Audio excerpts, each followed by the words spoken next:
Hello everyone, welcome back to our YouTube channel English honours hub. आज की video के अंदर हम करने जा रहे हैं सेमेस्टर 5 डायनेमिक ऑफ स्टार्टअप का लेसन नंबर 4, जो कि लास्ट लेसन है इस सब्जेक्ट का, जिसका नाम है scaling up and the entrepreneurship ecosystem.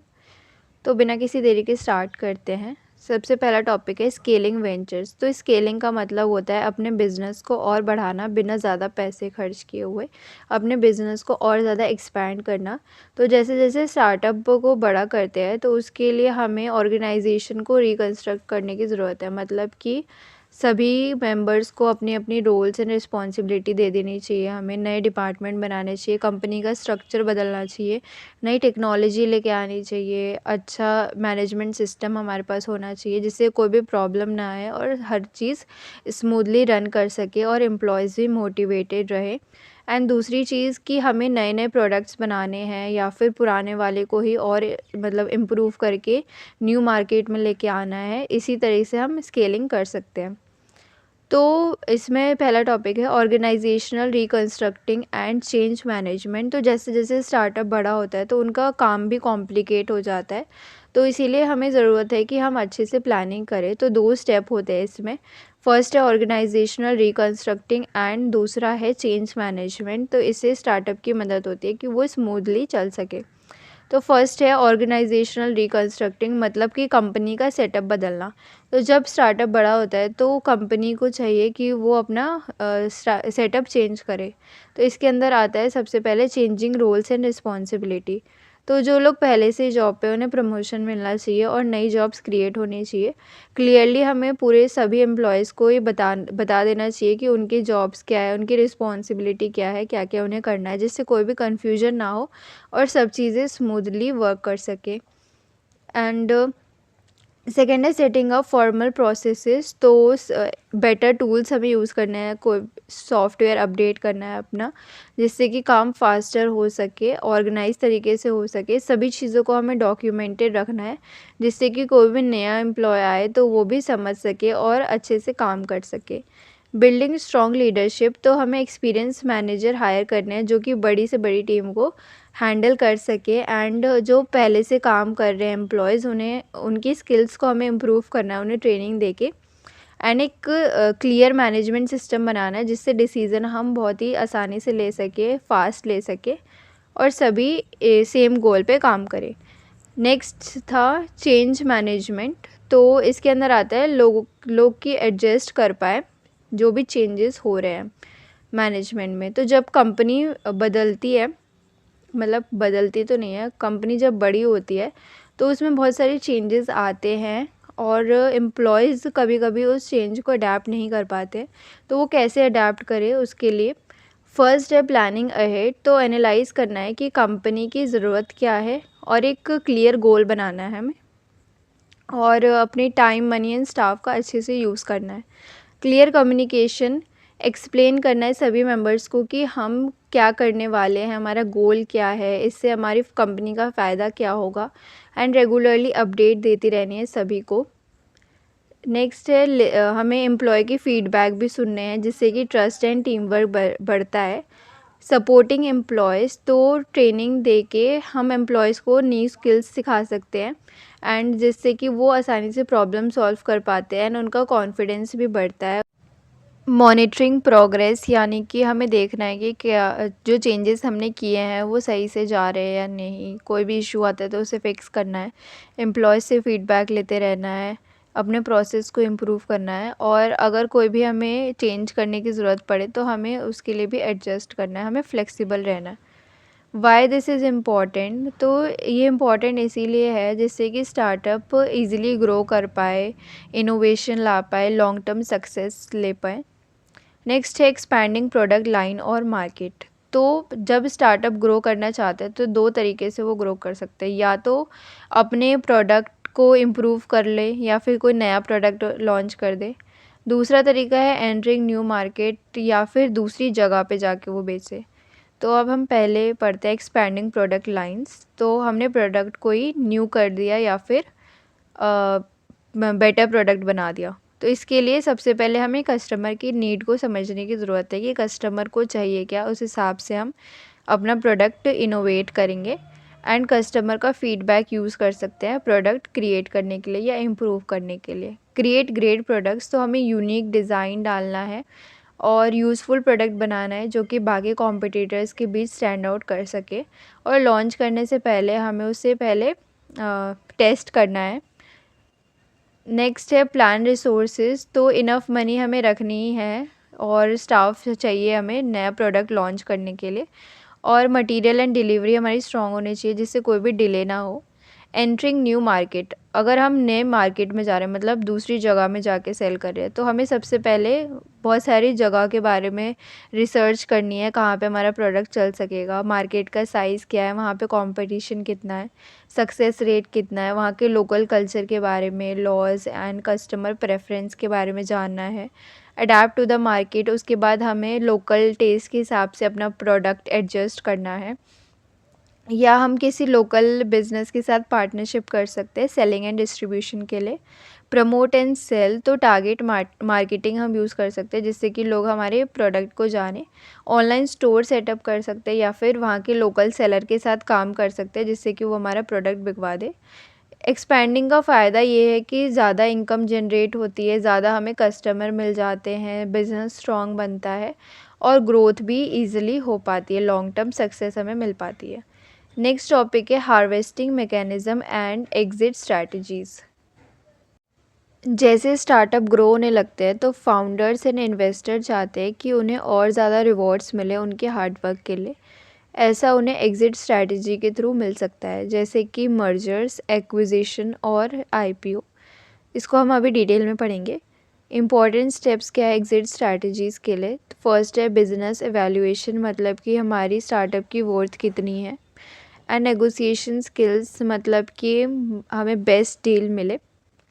Benefit क्या है इसके? तो ये हमें फाइनेंशियल रिवॉर्ड्स मिलता है फाउंडर एंड इन्वेस्टर को, और जो स्टार्टअप की रेपुटेशन है, मार्केट प्रेजेंस है, ये बढ़ती है और कंपनी आगे और ग्रो कर पाती है एग्ज़िट के बाद भी। तो अब हम इसको डिटेल में पढ़ते हैं। फर्स्ट, मर्जर्स क्या होता है? तो जब दो कंपनी आपस में जॉइन कर लेती है और एक बड़ी कंपनी बन जाती है तो उसे हम मर्जर्स कहते हैं। इससे उनके resources, skills and market strength सब कंबाइन हो जाता है।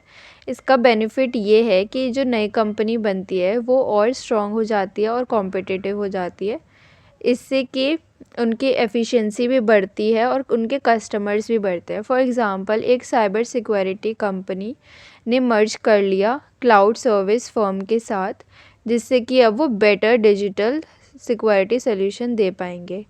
सेकंड है एक्विजिशंस। एक्विजिशंस का मतलब जब एक कंपनी दूसरी कंपनी को ख़रीद लेती है और उसके रिसोर्सेज, टेक्नोलॉजी और कस्टमर यूज़ करती है।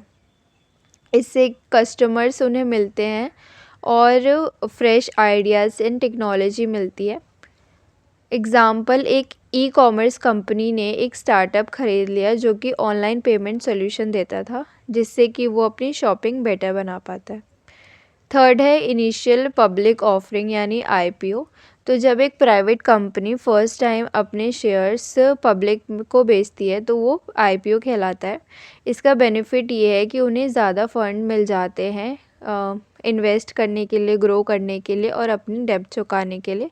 इससे ट्रस्ट भी बनता है उनकी कंपनी का पब्लिक में, एंड प्रॉफिट भी उन्हें ज़्यादा आता है। और ये स्ट्रैटेजीज़ इम्पॉर्टेंट इसीलिए है क्योंकि फाउंडर एंड इन्वेस्टर को पैसे भी मिल जाते हैं, स्टार्टअप की सक्सेस भी हो जाती है और वो जल्दी ग्रो कर पाते हैं, कॉम्पिटिटिव रह पाते हैं और इनोवेशन दे पाते हैं। First is business valuation. तो बिज़नेस वैल्यूएशन मतलब कि हमारी कंपनी की, हमारी स्टार्टअप की वर्थ कितनी है, कितने की ये बिकेगी। तो इसको कैलकुलेट करने के 3 मेथड्स हैं। फर्स्ट है डिस्काउंटेड कैश फ्लो। इसके अंदर हम करेंट वैल्यू के हिसाब से, मतलब करेंटली हमारा जितना प्रॉफिट हो रहा है और पास्ट में कितना हुआ है, उस हिसाब से हम फ्यूचर प्रिडिक्ट करते हैं, फ्यूचर प्रॉफिट प्रिडिक्ट करते हैं और अपनी वर्थ निकालते हैं। सेकेंड है कंपेरेबल कंपनी एनालिसिस। तो इसके अंदर आप अपने स्टार्टअप को किसी सिमिलर कंपनी से कंपेयर करते हैं, सेम इंडस्ट्री की। थर्ड है प्रेसिडेंट ट्रांजैक्शन एनालिसिस। ये एक तरीका है अपने स्टार्टअप की वैल्यू निकालने का by comparing it to the other similar company. जो कि पास्ट में बिक चुकी है। फॉर एग्ज़ाम्पल एक फ़िनटेक कंपनी को अगर अपनी वर्थ निकालनी है तो वो रीसेंट सेल्स चेक कर सकती है दूसरे फ़िनटेक कंपनीज़ की जो कि सिमिलर प्रोडक्ट बेचती है और सेम इंडस्ट्री में काम करती है। इसे कंपेयर करके हम रीज़नेबल प्राइस अपना सेट कर सकते हैं अपनी कंपनी का। व्हाट इंक्रीजेज़ वैल्यू, तो वैल्यू हमारी कंपनी की वैल्यू कैसे बढ़ सकती है? या तो अगर हमारी स्ट्रॉन्ग इनकम आ रही है, रेगुलर इनकम आ रही है, तो इससे पता लगता है कि बिज़नेस अच्छा चल रहा है, तो इससे हमारी कंपनी की वैल्यू बढ़ सकती है। अगर हम अच्छा प्रॉफिट कर रहे हैं तो वो हमारी वैल्यू बढ़ सकती है। एक स्ट्रॉन्ग ब्रांड बन चुका है हमारा, लॉयल कस्टमर्स है हमारे पास, तो हमारी वैल्यू बढ़ सकती है। इंटेलेक्चुअल प्रॉपर्टी, अगर हमारे पास कोई पेटेंट वगैरह है तो हमारी वैल्यू बढ़ सकती है। एंड टैलेंटेड लीडरशिप है तो उससे इन्वेस्टर्स अट्रैक्ट होते हैं और हमारी वैल्यू बढ़ जाती है।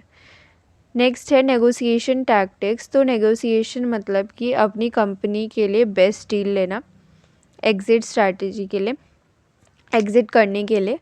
तो इसके लिए हमें रिसर्च करना पड़ता है सब कुछ, हमारी वैल्यू क्या है, मार्केट ट्रेंड्स, रिस्क वगैरह। सेट क्लियर गोल्स, तो हमें डिसाइड करना है हमारे लिए सबसे ज़्यादा क्या इंपॉर्टेंट है, वैल्यूएशन या फिर टीम रिटेंशन। कंपटीशन यूज़ कर सकते हैं, मतलब हम मल्टीपल बायर से बात कर सकते हैं अपनी कंपनी को बेचने के लिए, जिससे कि हमारी डिमांड बढ़ती है और वैल्यू बढ़ती है। बी फ्लेक्सिबल, तो हमें छोटी छोटी चीज़ों को हम कॉम्प्रोमाइज़ करके हमें अपना बिग मेन जो गोल है हमारा वो हम अचीव कर सकते हैं। इसकी ज़रूरत क्या है, तो इससे हमें वैल्यूएशन अच्छी मिलती है, हम अंडर वैल्यू नहीं जाते, और स्मार्ट नेगोशिएशन से हमें मैक्सिमम रिटर्न मिलता है, अच्छी डील मिल पाती है और सक्सेसफुली एग्ज़िट कर पाते हैं। नेक्स्ट टॉपिक है न्यू वेंचर फेलियर्स। तो जो नई कंपनी क्यों फ़ेल हो जाती है, तो नई कंपनी दो मेन रीज़न की वजह से फ़ेल हो जाती है, मनी प्रॉब्लम या फिर मार्केट को सही से ना समझना। मनी प्रॉब्लम यानी कि स्टार्टअप्स के पास जितना पैसा आ नहीं रहा है उससे ज़्यादा वो खर्च कर दे रहे हैं। फॉर एग्ज़ाम्पल मार्केटिंग पे इतना ज़्यादा उसने खर्च कर दिया कि उनके पास अपनी कॉस्ट को कवर करने के लिए भी पैसे नहीं बचे, उससे वो अपने एम्प्लॉय के पैसे नहीं दे पा रहे हैं, ना सप्लायर के दे पा रहे हैं, जिससे कि उनका बिज़नेस बंद हो सकता है। पुअर फाइनेंशियल मैनेजमेंट, उन्होंने अच्छे से प्लानिंग नहीं की, अपने फाइनेंसिस का ट्रैक नहीं रखा, जिससे चीज़ें और ख़राब हो गई। उन्होंने एक अच्छा क्लियर बजट नहीं बनाया, कैसे उन्हें मनी प्लान करनी है उन्होंने वो प्लान नहीं किया, जिसकी वजह से इन्वेस्टर्स का भी उन पर से भरोसा उठ गया और बिज़नेस अनस्टेबल बन गया। नॉट अंडरस्टैंडिंग द मार्केट, तो आपने अच्छे से रिसर्च नहीं करी कि मतलब कस्टमर्स की क्या नीड्स है उसको नहीं समझा, कॉम्पिटिटर्स के बारे में नहीं जाना, जिससे कि आप एक ऐसा प्रोडक्ट आपने बना दिया जो कि कस्टमर्स को चाहिए ही नहीं, कस्टमर्स को उसकी नीड ही नहीं है, तो फिर उस प्रोडक्ट की डिमांड कैसे बढ़ेगी, उसकी सेल कैसे होगी। इसी वजह से बिज़नेस उनका बंद हो सकता है। How to avoid these problems, तो इसके लिए आपको एक अच्छा बजट बनाना है, अपनी मनी को अच्छे से यूज़ करना है, ज़्यादा खर्च नहीं करना है, जितना हम कमा नहीं रहे उससे ज़्यादा खर्च नहीं करना, और फ्यूचर एक्सपेंस को हम प्रिडिक्ट कर सकते हैं जिससे कि हम अच्छा सा प्लान बना सके। और प्रॉपर मार्केट रिसर्च हमें करनी है, अपने टारगेट कस्टमर्स को समझना है, उनकी नीड्स को समझना है, और लॉन्च करने से पहले अपने प्रोडक्ट को टेस्ट करना है, कस्टमर से फीडबैक लेना है और मार्केट ट्रेंड्स को समझना है। Cash flow issues and poor financial management, तो स्टार्टअप कैश फ्लो प्रॉब्लम्स की वजह से बंद हो जाते हैं या फिर पुअर फाइनेंशियल मैनेजमेंट की वजह से। कैश फ्लो प्रॉब्लम्स का मतलब होता है कि जितनी मनी आ नहीं रही है उससे ज़्यादा मनी जा रही है, तो वो कैश फ्लो प्रॉब्लम कहलाता है। और ऐसा तब होता है जब कंपनी जो है वो ज़्यादा खर्च कर देती है अपने पैसे और उनके पास इनफ मनी भी नहीं रहती कि वो अपनी बेसिक कॉस्ट जैसे एम्प्लॉय की सैलरी देना या बिल देना वो भी नहीं दे पाते। सेकंड, हाई बर्न रेट, तो स्टार्टअप्स इतना ज़्यादा खर्च कर देते हैं, इतनी जल्दी अपने पैसे ख़त्म कर देते हैं, फॉर एग्ज़ाम्पल नया स्टाफ ख़रीदने के लिए या फिर मार्केटिंग करने के लिए, तो इसे हम हाई बर्न रेट कहते हैं, जिसकी वजह से उनके पास इनकम बचती ही नहीं है।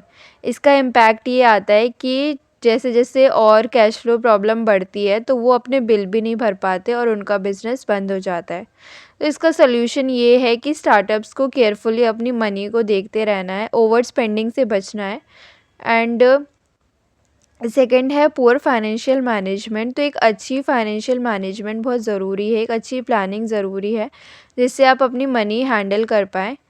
नो बजट, तो कोई कोई स्टार्टअप बजट ही नहीं बनाते, अच्छे से प्लानिंग ही नहीं करते, जिसकी वजह से उनके पैसे बहुत जल्दी ख़त्म हो जाते हैं।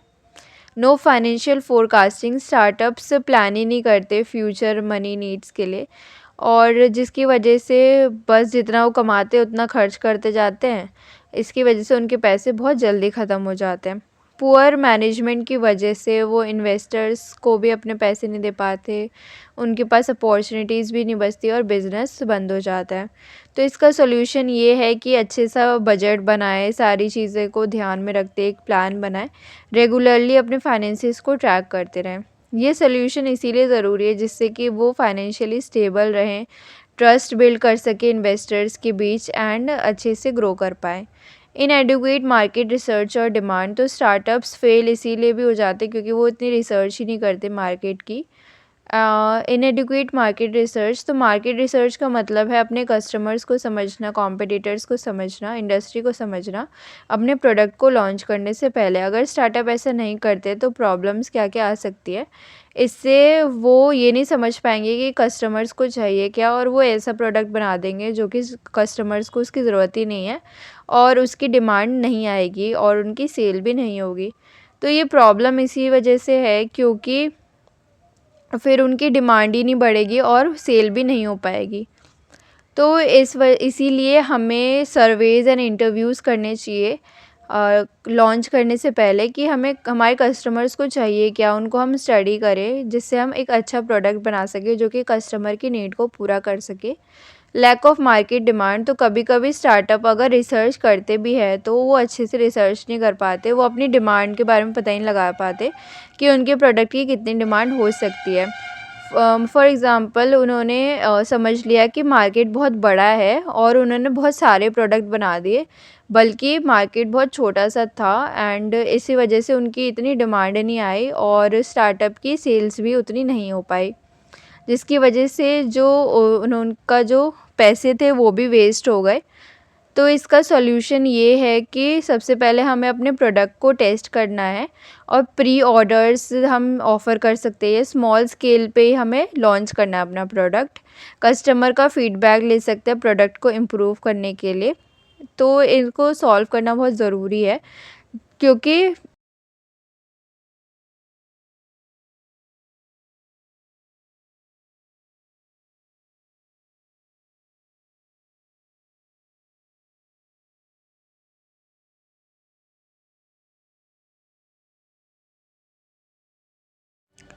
इसके अंदर वो लोग, वो ऑर्गेनाइजेशन और रिसोर्सेज आते हैं जो कि एक बिज़नेस को ग्रो करने में मदद करते हैं, जैसे कि incubators, accelerators, government programmes, investors, schools and experts, जो कि स्टार्टअप्स को पैसे, advice, connection, customers, problem solve करने में मदद सब कुछ करते हैं जिससे कि स्टार्टअप अच्छे से ग्रो कर पाते हैं। फर्स्ट है बिज़नेस इंक्यूबेटर्स एंड एक्सेलरेटर्स। तो बिज़नेस इंक्यूबेटर्स एंड एक्सेलरेटर्स बहुत ज़रूरी होते हैं एक बिज़नेस को ग्रो करने के लिए। बिज़नेस इंक्यूबेटर्स न्यू स्टार्टअप की मदद करते हैं, उन्हें एक सेफ़ और सपोर्टिव एनवायरनमेंट दे के। ये ऑफिस स्पेस देते हैं, रिसोर्सेज देते हैं, गाइडेंस देते हैं स्टार्टअप्स को जिससे कि वो स्लोली ग्रो कर सके लॉन्ग टाइम में। यूजुअली ये 1 से 5 साल तक होता है। क्या क्या सर्विसेज ये देते हैं, फर्स्ट मेंटोरशिप, तो एक्सपर्ट्स गाइड करते हैं स्टार्टअप्स को कि उन्हें कैसे अपना बिजनेस बिल्ड करना है, कैसे प्रोडक्ट लॉन्च करना है, कैसे मार्केट में एंटर करना है। नेटवर्किंग, तो स्टार्टअप्स कनेक्ट कर सकते हैं बाकी एंटरप्रेन्योर्स के साथ, इन्वेस्टर्स एंड एक्सपर्ट्स के साथ अपने आइडियाज़ शेयर करने के लिए। फंडिंग हेल्प, तो इंक्यूबेटर्स इन्वेस्टर्स ढूंढने में भी मदद करते हैं स्टार्टअप्स की। बिज़नेस एक्सेलरेटर्स वो होते हैं जो कि स्टार्टअप्स की मदद करते हैं कि वो क्विकली ग्रो कर सके और उन्हें बड़ी बड़ी इन्वेस्टमेंट दिलाते हैं। यूजुअली ये प्रोग्राम 3 से 6 महीने तक चलता है। ये क्या क्या सर्विसेज देते हैं, तो startups business strategy, marketing, fund raising सीखते हैं वर्कशॉप्स के थ्रू और एक्सपर्ट गाइडेंस के थ्रू। स्टार्टअप्स अपने आइडियाज़ को इन्वेस्टर के सामने प्रेजेंट करते हैं जिससे कि उन्हें फंडिंग मिल पाती है, पार्टनरशिप मिल पाती है। सीड फंडिंग, तो एक्सीलरेटर्स जो है स्टार्टअप्स को पैसे देते हैं इन एक्सचेंज ऑफ इक्विटी, तो कुछ बिजनेस का अपना शेयर उन्हें देना पड़ता है, उसके बदले वो पैसे देते हैं। तो ये कैसे हेल्प करते हैं, तो इंक्यूबेटर्स हेल्प करते हैं लॉन्ग टर्म डेवलपमेंट के लिए, एंड एक्सीलरेटर्स फास्ट ग्रोथ देते हैं और उन्हें बड़ी बड़ी इन्वेस्टमेंट दिलाते हैं। Government initiative grants and subsidies, government initiatives grants and subsidies India के अंदर बड़ा रोल प्ले करता है स्टार्टअप्स को सपोर्ट करने के लिए। ये पैसे देते हैं, रूल्स इजी बनाते हैं, फैसिलिटी ऑफ़र करते हैं जिससे कि बिज़नेस ग्रो कर पाते हैं। इन प्रोग्राम्स का एम होता है इनोवेशन लाना, चैलेंजेस को कम करना और जिससे इंडिया के अंदर और ज़्यादा स्टार्टअप्स आए। फाइनेंशियल हेल्प, तो ग्रांट्स एंड सब्सिडीज़, तो गवर्नमेंट पैसे देती है स्टार्टअप्स को कि वो रिसर्च, इनोवेशन एंड एक्सपेंशन करे। For example the startup India seed fund scheme, ये फंडिंग देती है स्टार्टअप्स को। जैसे एक हेल्थ टेक स्टार्टअप को पैसे मिले SISFS से, जिससे कि वो टेलीमेडिसिन प्लेटफॉर्म बना सके, जिससे कि रिसर्च एंड सेटअप का कॉस्ट सारा गवर्नमेंट देगी। टैक्स बेनिफिट, तो टैक्स एग्जेम्पशंस भी मिलते हैं गवर्नमेंट की तरफ से स्टार्टअप्स को। 3 साल का टैक्स ब्रेक मिलता है और कैपिटल गेंस पे कोई भी टैक्स नहीं लगता है। जैसे कि एक एग्री टेक स्टार्टअप पैसे बचा सकता है अपने, 3 साल का टैक्स उसे नहीं भरना पड़ेगा, जिससे कि वो अपने बिजनेस में री इन्वेस्ट कर सकता है। ईजियर रूल्स, तो प्रोग्राम्स जैसे कि स्टार्टअप इंडिया और मेक इन इंडिया की वजह से स्टार्टअप्स के लिए बहुत आसान हो गए हैं रूल्स, एंड पेपर वर्क भी उनका कम हो गया। Infrastructure and resources, incubators and labs, initiative जैसे कि अटल इनोवेशन मिशन, ये स्टार्टअप्स को एडवांस फैसिलिटी, मेंटोरशिप और नेटवर्किंग देता है। जैसे कि एक फिनटेक स्टार्टअप रिसोर्सेज यूज़ कर सकता है अटल इंक्यूबेशन सेंटर से अपना फाइनेंशियल प्रोडक्ट बनाने के लिए। Training and guidance, entrepreneurship programmes, तो प्रोग्राम जैसे स्टार्टअप इंडिया लर्निंग प्रोग्राम, ये स्टार्टअप को ट्रेनिंग देता है, मेंटोरशिप एंड बिजनेस एडवाइस देता है। जैसे एक बायोटेक स्टार्टअप स्ट्रैटेजी सीख सकता है एक्सपर्ट से और अपने इम्प्रूव कर सकता है ऑपरेशंस। ये क्यों ज़रूरी है, तो ये गवर्नमेंट प्रोग्राम स्टार्टअप्स को सपोर्ट देती है जिससे ये सक्सीड कर सके, और इन्हें पैसे देती है, tax benefit, easy rules, infrastructure, training सब देती है। इससे न केवल बिज़नेस ग्रो कर पाता है बल्कि इंडिया की इकोनॉमी भी बढ़ती है एंड जॉब्स क्रिएट होती है, और इंडिया एक ग्लोबल हब बनता है स्टार्टअप्स के लिए। सो यहीं पे चैप्टर ख़त्म होता है। आई होप आपको सब समझ आ गया होगा, एंड चैप्टर के साथ साथ हमारा ये सब्जेक्ट भी कंप्लीट होता है, डायनेमिक ऑफ स्टार्टअप। कोई भी डाउट होता है तो आप कमेंट में पूछ सकते हैं। लाइक, कमेंट एंड सब्सक्राइब करके ही जाना। Thanks for watching and all the best for exam.